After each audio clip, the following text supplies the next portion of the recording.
Good morning. Really don't feel like doing anything today. But as promised, since I said I would yesterday, Heroes and Hero Makers in Man and His Symbols by Carl Jung. Gotta go to work 1 to 9, have a little bit of time here to do a quick video.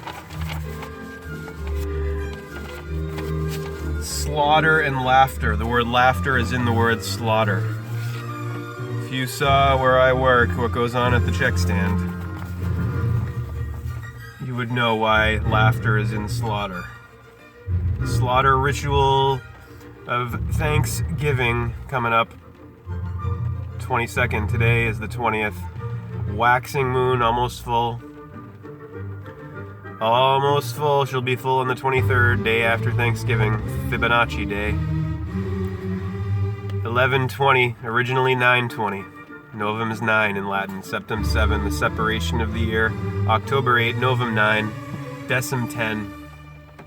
So 11:20, the numerology, 1 plus 2 is 4, and then the year is in 11 years, so just add 4 to 15, 4 to 11, and you get 15, and 1 and 5 is old Joker card, President's favorite, Hex, Sexa, the Holy Holies, the Holy Holes of L. Donald Trump equals Donnie Darko. See the movie Donnie Darko, Donald Darko from 2001, which has 9/11 all over it. You'll see that Donnie Darko, when he's sitting in the psychiatrist's office, has a shirt on that says in blazing bold letters Triumph, which is what Trump means. And his name is Donnie. And it takes place in what year? 1988, during the run-up to the George H.W. Bush erection over Dukakis. And then Mike L. Dukakis. And then Trump equals 88 in Gematria. The movie took place in 88. Trump equals 88. T20, R18, U21, M13, P16, adding to 88. The movie is largely about time travel, portals, and Trump is based on Biff is based on Trump in Back to the Future.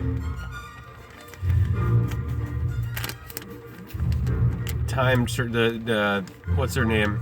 Roberta Sparrow and the Science of Time Travel.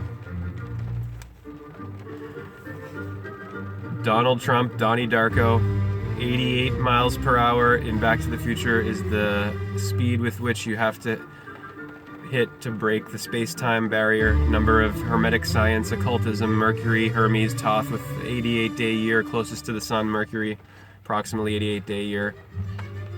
The magic arts, occultism, mystical science, Gnosticism, all of it linked here. Marty Bird from Oz Ark, the Ark of Oz. Stargate of Oz, see that one on YouTube? Martin Bird is Marty McFly. Bird that flies. George McFly, G-E-O. George McFly. You see the owl of L here, the two eyes, and then beak, George Washington's beak. The trim around the sides of the eyes of the owl, which is a symbol of the bill of what? Of this cabal of Kabbalah. It's a symbol of predators and night power. Night vision, knowledge is power. The owl associated with wisdom, knowledge, knowing the edge of the ledge. The Lites who have a power differential through knowledge. They know more, so they're perched above, the light above, the truncated pyramid.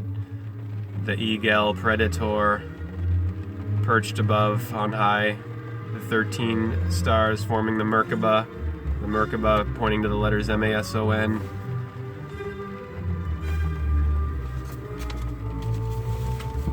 I did a whole video on that one, on Donald Trump and Donnie Darko. You can look that one up on my page. Channel God's Son in your virgin birth. So the sun, in the sine wave that the sun makes on the ecliptic through the year, is So we had Libra of the equinox here, autumn equinox. We went through September, October, we got into Scorpio. Libra is Eve, obviously, the evening, equilibrium, and Aries is Adam.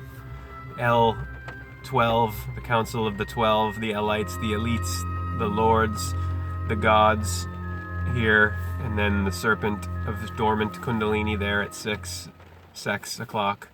The beginning and end of all Taurus stories of the hero's journeys. Sun's gonna die after going through the sag of Taurus, Sagittarius, when the bull god of El is sagging down here, and he dies at the Southern Cross, symbolically. At the solstice, sol, sun, stis, still, sun stands still, stis is standing still.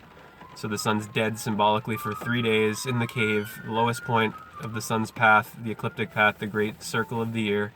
Then begins arising to Aries after his rebirth day, Christmas. The sun, God's son, is God's son. This is just how it is, always has been, always will be. I dare man to go up to the sun and put an American flag or a Russian flag or some nation state emblem on the sun. No, you ain't gonna do that one. You might be able to do that with the moon. But did that really happen on the moon, Andy Kaufman, and the wrestling match? Monopoly, 21, checkers and chess. Yeah. Mr. Fred Blassie and the breakfast mess. Yeah. Andy, did you hear about this one? Tell me, are you locked in the punch? Andy, are you goofing on Elvis? Hey, baby. I feel really weird today. No, I haven't had medical ganja. That would not be a weird feeling. I'm very much adjusted to that one. I just didn't sleep well last night. So, heroes and hero makers. I'm gonna have to rush in to shower to go to my slave job soon. We did this page already with Hercules killing the serpents. The serpents of Serapis, the earth, the wreath, the W wreath, W earth. So on this page, let's read the captions. Above, 3 examples of the tutelary or guardian figure that accompanies the archetypal hero. Top, from Greek myth, the centaur. Centaur. His name is Cheiron. Chiron. Giving instruction to the youthful Achilles. Center, King Arthur's guardian, the magician Merlin, holding a scroll. And you can see Merlin with the scroll there. And bottom, an instance from modern life, the trainer on whose knowledge and experience a professional boxer often depends. There's Merlin up there. There's the boxer and his trainer. And in the middle section here, we already did this one, right? 2 examples of the hero's betrayal. We did that one yesterday. Most heroes must face and overcome various monsters and forces of evil. Top, the Scandinavian hero.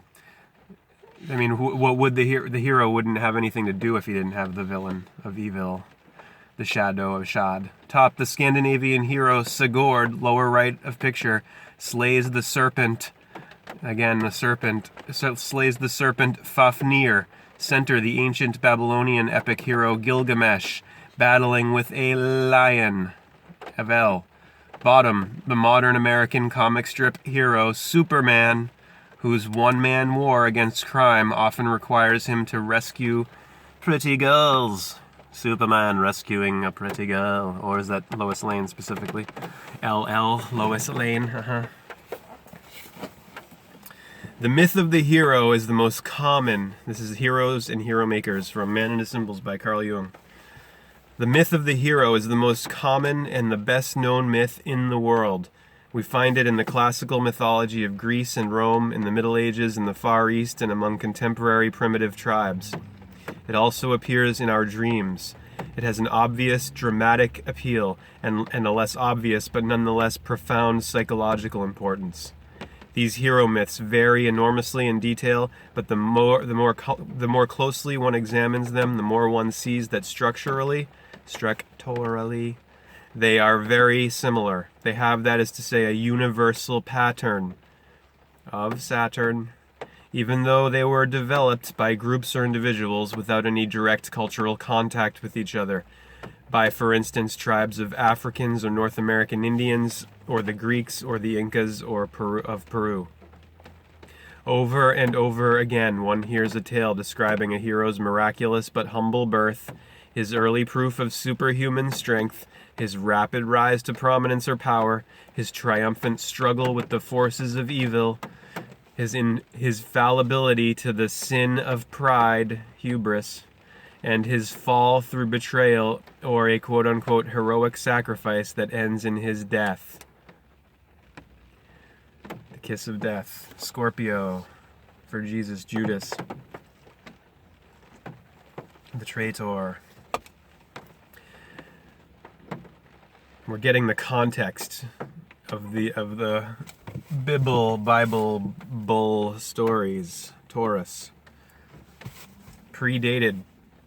Bible story, hero's journey stories, predated by many others, and based on them.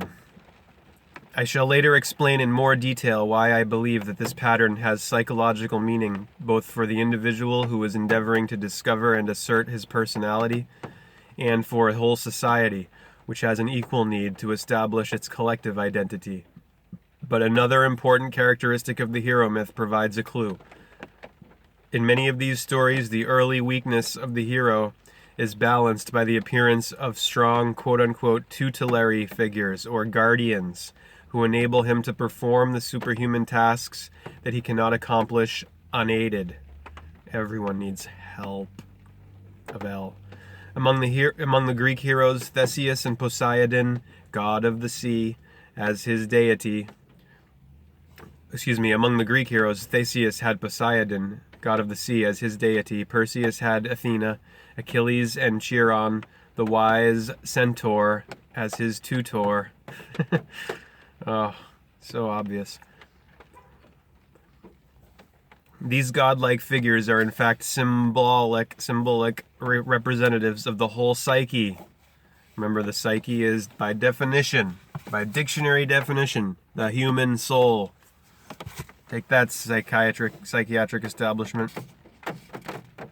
These godlike figures are in fact symbolic representatives of the whole psyche, the larger and more comprehensive identity that supplies the strength that the personal ego lacks. Personal ego. Their special role suggests that the essential function of the heroic myth is the development of the individual's ego consciousness, his awareness of his own strengths and weaknesses, in a manner that will equip him for the arduous tasks with which life confronts him. Once the individual has passed his initial test and can enter the mature phase of life, the hero myth loses its relevance. The hero's symbolic death becomes, as it were, the achievement of that maturity. Maturity. It's all the bull. Symbol. I have so far been referring to the complete hero myth, in which the whole cycle from birth to death is elaborately described. But it is essential to recognize that at each of the stages in this cycle, there are special forms of the hero story that apply to the particular point reached by the individual in the development of his ego consciousness, and to the specific problem confronting him at a given moment. That is to say, the image of the hero evolves in a manner that reflects each stage of the evolution of the human personality.